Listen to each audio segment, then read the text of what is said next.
Hi. Well, Should I introduce myself to start? that'd be great.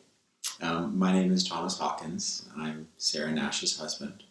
She's interviewing me for this YouTube recording, talking about the experience of dealing with breast cancer and making the decision to go flat, to get a double mastectomy, and kind of how that impacted our family and me, which is a scary thing to talk about. What was your headspace during the 6 months from my diagnosis and my first surgery, the lumpectomy, through my chemo, leading up to the double mastectomy about 6 months later? What was your headspace during that time? So my headspace during the time of getting your diagnosis and going into your surgeries was really all over the place. I mean, it was a long time. You know, 6 months is a lot of time. I wasn't in one place the whole time. Probably the most consistent place that I was, honestly, was a little bit of avoidance and denial. Um, you were certain that you had breast cancer immediately, and and I wasn't.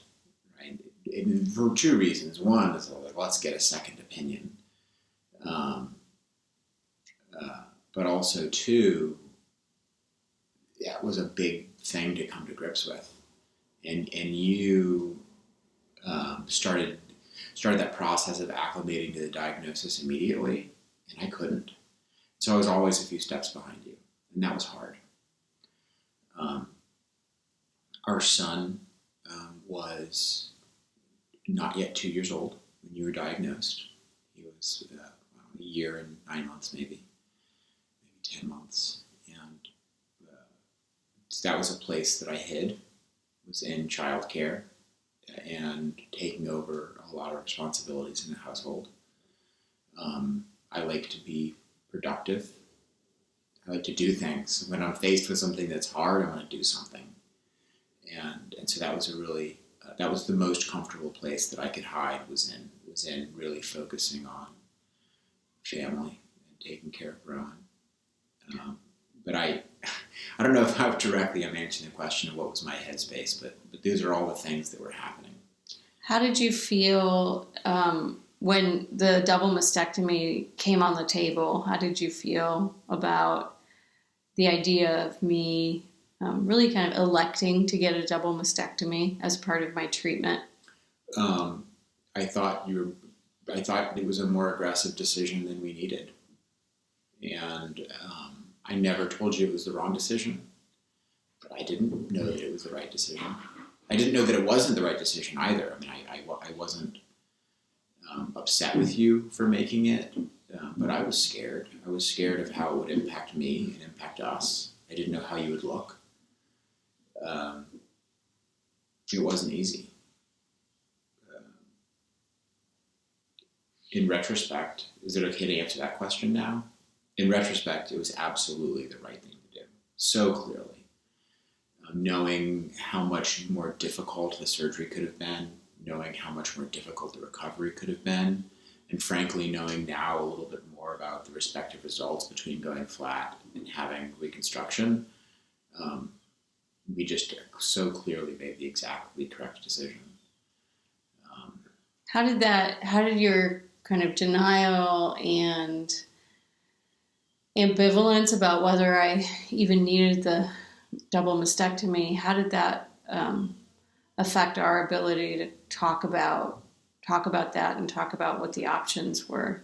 I realized that I wasn't engaging with you on the decision because um, because I was afraid to tell you that I was scared, and specifically scared about how you would look and how that would impact us. Mm-hmm.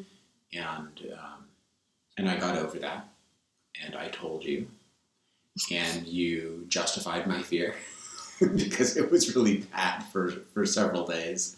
It hurt you that I had those thoughts and those feelings. But then after we got through that, we broke like a dam, and there was just a waterfall of communication and healing about it. And of course, that was the right decision to make. to talk about it. But it took me some time to realize what my block was. Like I didn't know why I couldn't talk to you about it. And so we were sort of dancing around that for several weeks, maybe even more than a month. And I could really feel this barrier between us because we weren't talking about it. But, those kinds of things creep up on you, Mm-hmm. right? It happens for a few weeks, for me at least. It happens for a few weeks before I realize that's what's happening. And then once I realize what's happening, that we're not communicating, that I feel separate from you because of that, why? And it was because I was scared, and I didn't want to talk to you about what I was scared of because I didn't feel like it was fair to you or right. I always want to. I always want to do the right thing and be right. It's part of my personality, and so I didn't think that those fears that I had were right or good. Those fears were that you weren't going to be attracted to me after I lost my breasts. Yeah. Yeah. Exactly. Yes, I was afraid that I wasn't going to be attracted to you after the double mastectomy, and not. I don't want to overstate that. I didn't feel strongly that I wasn't going to be. I just didn't know, and I had that concern, and pulled myself away from it because it didn't feel like the right. It didn't. In the face of cancer, that seemed very petty. Mm. Did you think when we went and spoke with the plastic surgeon about reconstruction, did you think that reconstructing might help you be more attracted to me or preserve some of that? Like might be a way to deal with that fear? No. I mean, in retrospect, I don't think we got a very good picture from the plastic surgeon of what that surgery would have been like. Like how catastrophic it could have been? Yeah. I mean, the plastic surgeon, so we met with the plastic surgeon, and the kind of language and attitude that she used was, I'm eminently capable, and I can fix you, and this will work, and it's because of the talent and the power that I hold. And that's a very comforting message to hear. Right? You, in a moment like that, being able to put your faith in someone and their abilities is powerful. And so knowing that she had that self-confidence in her abilities was very comforting. But I don't think that was real. Even if, no matter how competent she is, risks of things like necrosis and all kinds of stuff exist with a reconstruction, with a surgery where they would move tissue from one part of the body to the other. But more significantly, like even if everything goes the way it's supposed to go, you still have a much longer recovery period. And when we met with a plastic surgeon, we saw like an animated mock-up of how the surgery would go. And that's not a real human body. And the photographs and images that I've seen of women who have had those kinds of surgeries, deep and those types of things,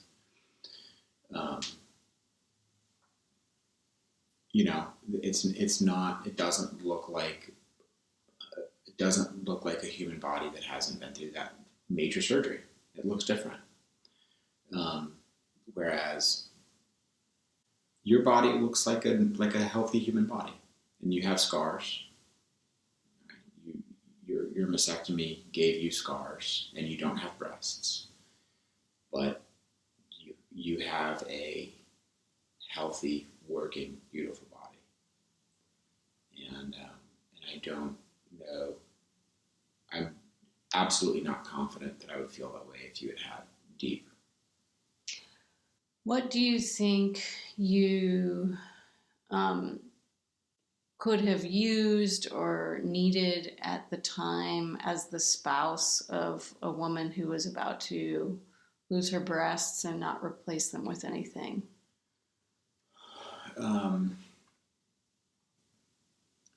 I think validation that my fear made sense. It didn't make you an asshole. Yeah. And you never invalidated my fear, but that's not the same as having somebody validate it, right? And so that would have been really helpful because it would have allowed me to speak more openly about that fear and have had healthier communication with you. So we would have gotten through it. We would have gotten to the part where we covered that more quickly instead of dancing around it for several weeks or months. That's one. And then two, knowing that a double mastectomy is fine. It's shocking how not a problem it is. And I didn't know that. And no one told me that. Would it have been nice to hear that from other men who had walked their spouses through this process? Yeah. Are you still attracted to me? Yes.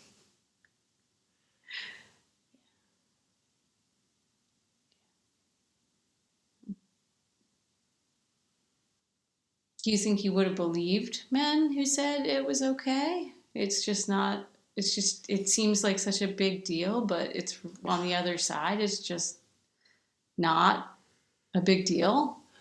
I think I would have. I mean, we've been married 5.5 years, so we're still relatively young in our marriage, but, you can kind of ask that question about anything, like getting old, right? Will we still find each other attractive when we're 70? And, part of me says, oh, of course not. But part of me knows that that's not. Of course I will.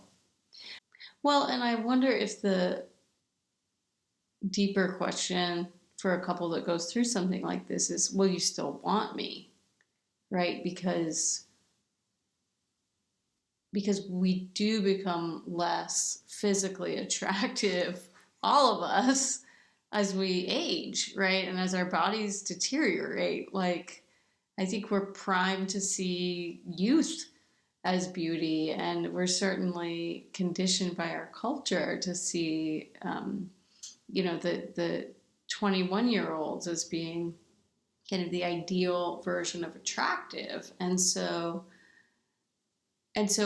I guess I wonder even about this idea of what does it mean to navigate this process as a couple where how quote unquote attractive someone, conventionally attractive someone is, becomes less important. How to move that down on the list of priorities, like health, well-being, quicker family. Recovery time, and less time lost with family. Ability. Say more about that. Some of the procedures we were considering would have made you less able. You wouldn't have been able to hold our son during a very long recovery period. You would have had less core strength in your body for the rest of your life. I mean, I would love you if you had a disability as well. Yes. But it's the kind of trade-off between what our family is able to do together and what we are able to do together is much less with the double mastectomy than with some of the other options we were considering. Going flat is much less with going flat, yeah. Yeah, going flat is easy. It's easy. I think it's this idea of you have to pay on the front end, right? By making the decision? Well, you have to face the breast loss fully. Yeah.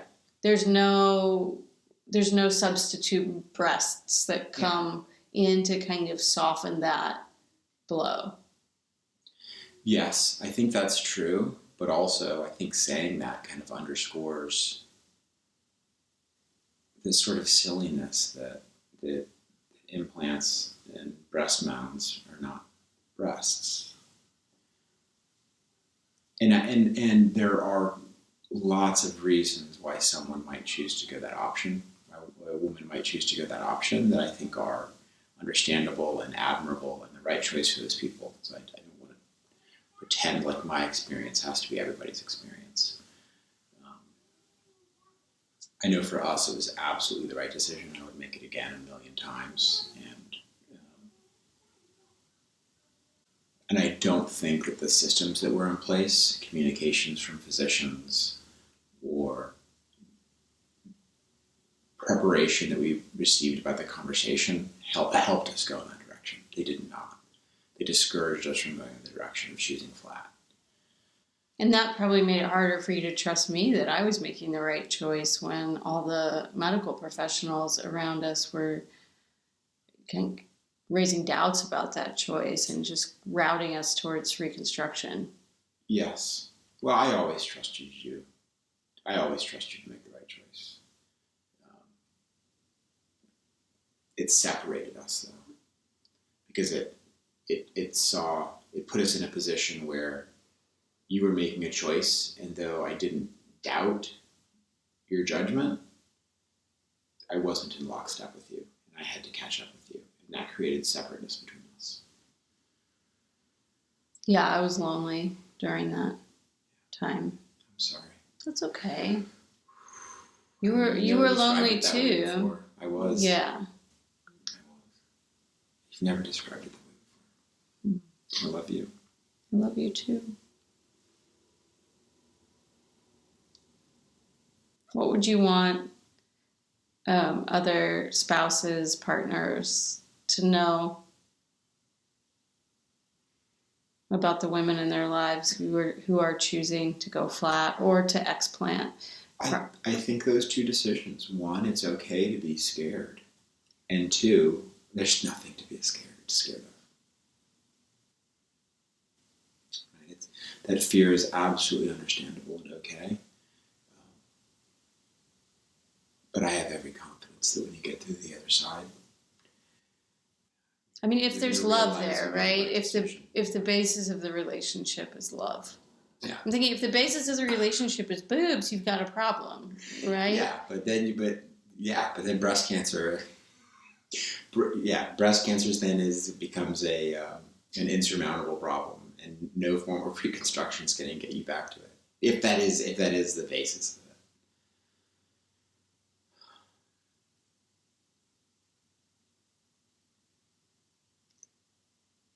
Thank you. Let's get back to living our life.